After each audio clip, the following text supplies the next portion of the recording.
Lamp की हल्की सी रोशनी कमरे में फैली हुई थी।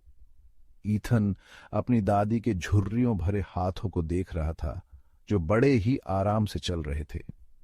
सुई उसके टेडी बियर मिस्टर स्नगल्स के पुराने कपड़े में अंदर बाहर हो रही थी। हर सिलाई बिल्कुल सही थी, जैसे सालों के प्यार की निशानी हो। मिस्टर स्नगल्स ने अच्छे दिन भी देखे थे। जब ईथन छोटा था तभी से वो उसका साथी था, उसकी दादी का दिया हुआ तोहफा। इतने सालों में टेडी ने उसके साथ बहुत से एडवेंचर्स किए थे। उसके फर घिस गए थे, उसकी बटन वाली आंखें ढीली हो गई थी, लेकिन ईथन के लिए वो परफेक्ट था। ईथन की दादी, जिनके सफेद बाल लैंप की रोशनी में चमक रहे थे, उन्होंने अपना काम रोका और उसे देखकर मुस्कुराई। उनकी आंखें भले ही उम्र के साथ फीकी पड़ गई थीं, लेकिन उनमें एक गर्माहट थी जो ईथन का दिल खुशी से भर देती थी। हर सिलाई एक कहानी कहती है, उन्होंने कहा। उनकी आवाज एकदम समर ब्रीज जैसी धीमी थी।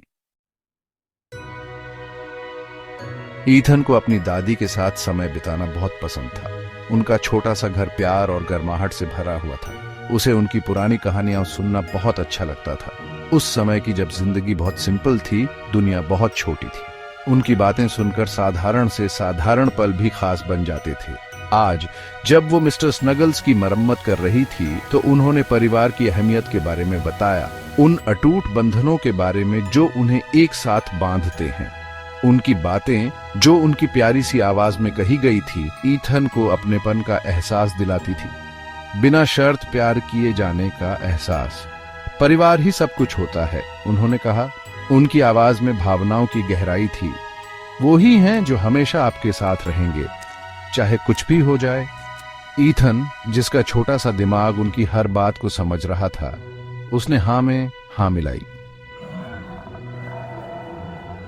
सुई की आवाज ईथन के कानों को बहुत अच्छी लग रही थी। वो देख रहा था कि कैसे उसकी दादी मिस्टर स्नगल्स में बड़ी ही सफाई से नई बटन वाली आंख लगा रही थी। उनका स्पर्श बहुत ही प्यार भरा था। ऐसा लग रहा था जैसे वो उसके पुराने दोस्त में नई जान फूंक रही हो।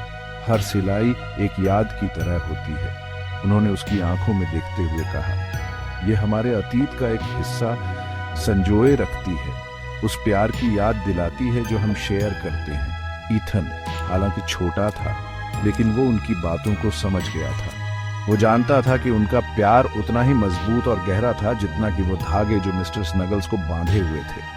जैसे ही उन्होंने आखिरी सिलाई पूरी की, उन्होंने टेडी वापस ईथन को दे दिया। ये लो मेरे प्यारे, उन्होंने कहा, बिल्कुल नया हो गया। ईथन ने मिस्टर स्नगल्स को कसकर गले लगा लिया।